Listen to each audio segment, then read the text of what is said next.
எங்க வாங்க சாப்பிடலாம். என்னங்க சாப்பிட வாங்கன்னு சொன்னேன். என்ன சும்மா மனுஷன் சாப்பிட்ற மாதிரியே சமைக்க போற?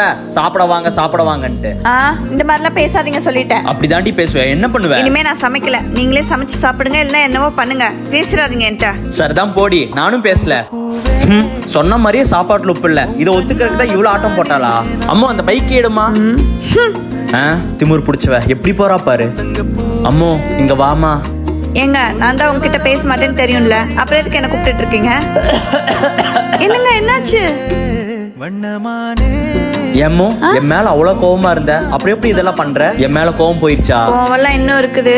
என்னதான் நாங்க உங்களை குறை சொன்னாலும் அதை அக்செப்ட் பண்ணி நீங்க இருக்கீங்கல்ல. அந்த மாதிரி பொண்டாட்டிங்களும் என்னதான் உங்க மேல கோவமா இருந்தாலும் உங்களுக்கு ஒண்ணு வர்றப்ப அதெல்லாம் பெருசா எடுத்துக்க மாட்டோம். அப்ப உடம்பு சரியானதும் மறுபடியும் சண்டை போடுவியா? அப்புறம் நான் சண்டை போடாம என் புருஷன் கூட வேற யாரும் சண்டை போடுவாங்க?